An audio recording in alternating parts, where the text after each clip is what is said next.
இச்செய்தியை வழங்குபவர் Aalayam Associates Private Limited property developers.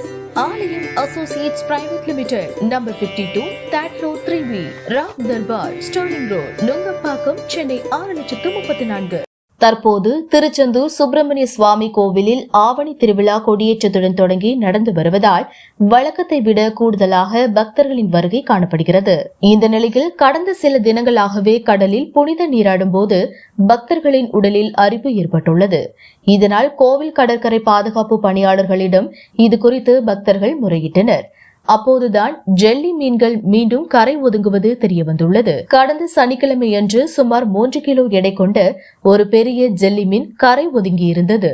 அதனை கடற்கரை பகுதியிலேயே பணியாளர்கள் குழி தோண்டி புதைத்துவிட்டு சிறிய அளவிலான ஜெல்லி மீன்களை கடலுக்குள் கொண்டு போய்விட்டனர். எனினும் மறுநாள் மீண்டும் பக்தர்களின் உடலில் அரிப்பு தென்பட்டதால் திருச்செந்தூரில் பக்தர்களிடம் பதற்றம் தொற்றிக் கொண்டது. கடந்த 2 நாட்களாக நீராடிய பக்தர்கள் மீது ஜெல்லி மீன்கள் பட்டதில் உடலில் அரிப்பு ஏற்பட்டது.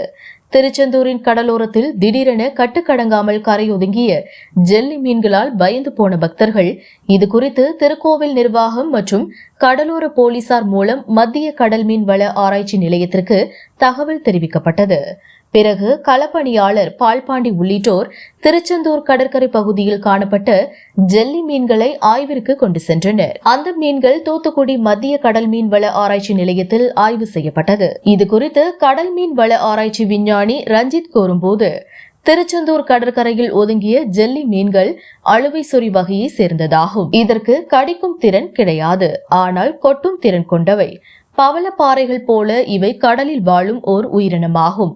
சிறியது முதல் பெரிய அளவு வரை காணப்படும். ஆனால் வருடத்திற்கு 2 முறை மட்டுமே இந்த வகை ஜெல்லி மீன்கள் கடற்கரைக்கு வரும். குறிப்பாக வெயில் காலம் முடிகிற நேரத்திலும் மழைக்காலம் துவங்கும் நேரத்திலும் இந்த வகை மீன்கள் கரை ஒதுங்கும். உடலில் பட்டால் ஊறல் எடுக்கும். இதற்கு உடனடியாக முதலுதவி எடுத்துக்கொண்டாலே போதும். மற்றபடி இந்த வகை ஜெல்லி மீன்களால் எந்த வகையான பாதிப்பும் ஏற்படாது என்றார். ஜெல்லி மீன் என்று அழைக்கப்பட்டாலும் இவை மீன் வகையரா கிடையாது.